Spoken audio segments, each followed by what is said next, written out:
Je suis le bon berger qui donne sa vie pour ses brebis. Le Seigneur soit avec vous. Et avec votre esprit. Évangile de Jésus-Christ selon saint Luc. Gloire à toi, Seigneur. En ce temps-là, Jésus disait: à quoi le règne de Dieu est-il comparable? À quoi vais-je le comparer? Il est comparable à une graine de moutarde qu'un homme a prise et jetée dans son jardin. Elle a poussé, elle est devenue un arbre, et les oiseaux du ciel ont fait leur nid dans ses branches. Il dit encore: à quoi pourrais-je comparer le règne de Dieu? Il est comparable au levain qu'une femme a pris enfoui dans 3 mesures de farine, jusqu'à ce que toute la pâte est levée. Acclamons la parole de Dieu. Louange à toi, Seigneur Jésus. Frères et sœurs en Christ, loué soit Jésus-Christ.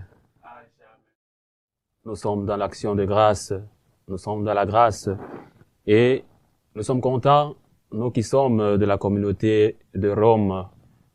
Nous nous unissons à vous aujourd'hui pour célébrer le mystère de l'Eucharistie et nous voulons justement remercier le Père José Achille qui a bien voulu que nous partagions avec vous la table de la parole, mais aussi la table de l'Eucharistie. Aujourd'hui, nous sommes rassemblés autour du passage de l'évangile de Jésus-Christ selon saint Luc, où Jésus parle du levain. Le levain qui est cette substance qui fait lever la pâte. Nous nous penchons donc sur cet évangile selon saint Luc, où nous voyons Jésus se comportant en grand maître, puisqu'il est le grand maître.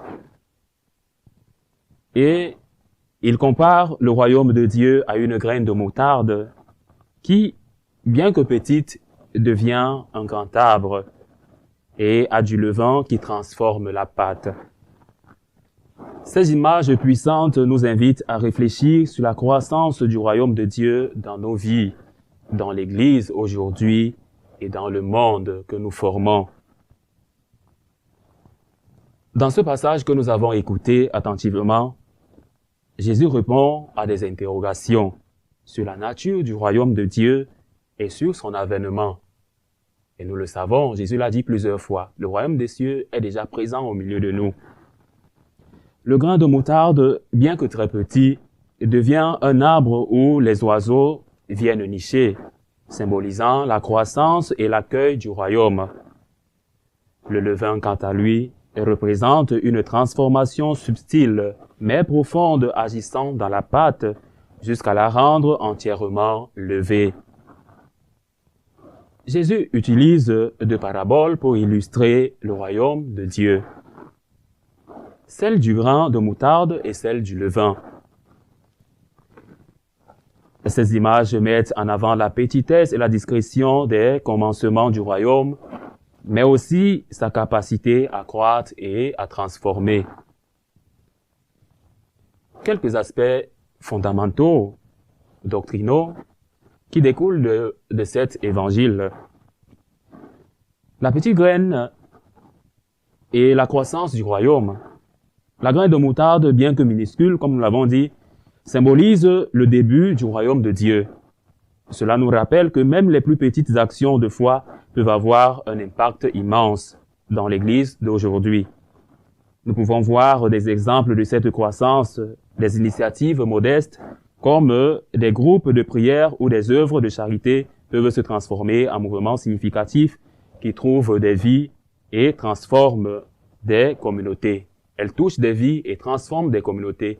Nous, par exemple, les franciscains de Marie, nous nous réunissons en de petites écoles, les écoles de gratitude, où nous vivons un aspect de l'évangile chaque semaine, dans les écoles de gratitude pour mûrir notre spiritualité, la spiritualité de la gratitude. Le levain transforme. Le levain représente la manière dont le royaume de Dieu agit discrètement, mais puissamment dans le monde. Cela nous rappelle que la présence de Dieu peut se manifester dans les situations les plus ordinaires, mais de manière extraordinaire. Nous nous rappelons de la voie, du chemin de la petite voie que nous trace Sainte Thérèse de l'Enfant Jésus, le chemin de l'enfance spirituelle, faire des choses ordinaires, mais de manière extraordinaire. Dans notre monde actuel, marqué par des crises sociales, économiques et environnementales, le levain de l'Évangile nous appelle à être des agents de transformation dans nos familles, dans nos lieux de travail, dans toutes nos communautés. Par exemple, des actions de justice sociale, de défense des droits des pauvres et des marginalisés peuvent être des manifestations du royaume de Dieu. Et aussi, l'Évangile nous invite à la patience et à l'espérance. La croissance de la graine de l'action du levain ne se produise pas du jour au lendemain. Cela nous enseigne la vertu de la patience et l'importance de l'espérance dans notre cheminement de foi. L'Église, à travers les âges, a parfois traversé des temps de crise, mais elle a toujours su reconnaître et croître grâce à la fidélité de ses membres. Aujourd'hui, alors que l'Église fait face à des défis, nous l'avons vu il y a quelque temps, l'Église s'est réunie à Rome autour du pape, des évêques, des laïcs se sont réunis justement pour parler en synode, le synode de la synodalité. Toujours, l'Église s'inquiète, l'Église se veut toujours plus proche des pauvres, des marginalisés. L'Église cherche toujours à se questionner sur les réalités actuelles, tout ce qui menace l'Église. Aujourd'hui, l'Église fait face à des défis et chacun d'entre nous, étant membre à part entière de l'Église, doit aussi faire face à ces défis. Nous sommes appelés à garder l'espérance en la promesse de Dieu de voir son royaume, le royaume de Dieu, se réaliser. L'évangile que nous avons écouté nous met face à des réalités pastorales en rapport avec cette spiritualité de la gratitude que nous, franciscains de Marie, essayons de valoriser et de mettre en pratique. La reconnaissance des petites générosités. Dans notre vie quotidienne, il est essentiel de cultiver une attitude de gratitude envers des petites choses, car après une grâce doit toujours suivre une action de grâce. Merci. Chaque geste de bonté, chaque moment de prière, chaque acte de service sont des sémences du royaume. Chaque acte permet l'avènement du royaume de Dieu. Un acte bon permet l'avènement de Dieu dans nos vies et dans la vie des personnes qui nous entourent.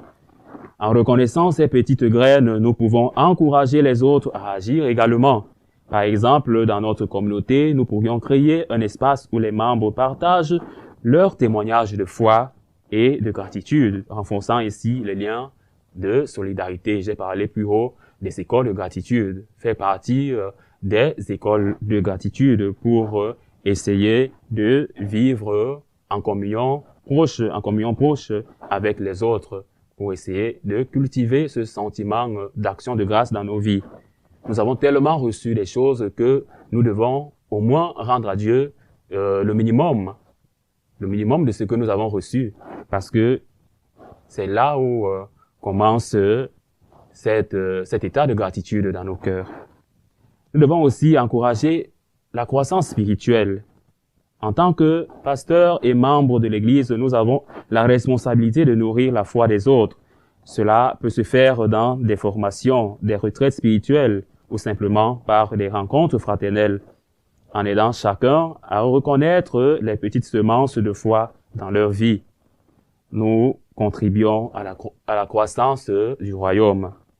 Il est plus urgent aujourd'hui de faire advenir le royaume de Dieu, chacun individuellement. Il est plus urgent face aux défis actuels que traverse l'Église, face aux mouvements contraires qui veulent embarquer l'Église. Il est plus actuel de faire advenir le royaume de Dieu.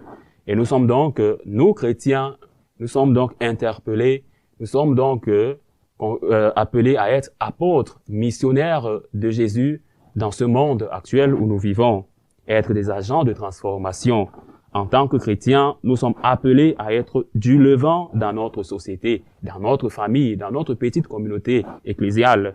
Cela signifie que nous devons agir avec amour et justice, en étant des témoins de l'Évangile dans nos milieux de travail, nos familles et nos communautés.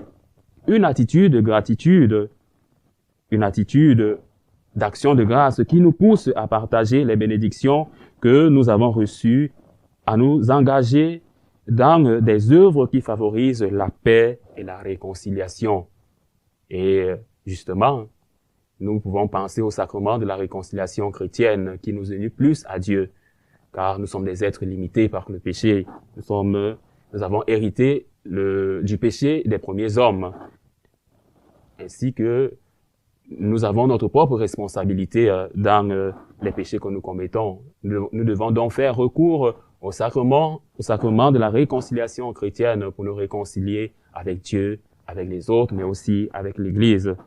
Ce sont des valeurs spirituelles pour une théologie morale vivante et pratique qui nous interpelle à être aujourd'hui des missionnaires vivants et actifs pour l'Église qui est notre mère, mais aussi qui nous enseigne des valeurs morales. Le levain comme symbole de transformation. Le levain qui agit discrètement peut être vu comme un symbole de la gratitude. Le levain aujourd'hui, c'est la gratitude, c'est-à-dire savoir reconnaître la présence de Dieu dans nos vies, savoir lui dire « Seigneur, merci, aujourd'hui je me suis levé, Seigneur, merci, aujourd'hui je n'ai pas eu une maladie, Seigneur, je te dis merci, Seigneur, aujourd'hui j'ai eu une annonce de travail, je te dis merci pour la famille que j'ai. » C'est ça le levain.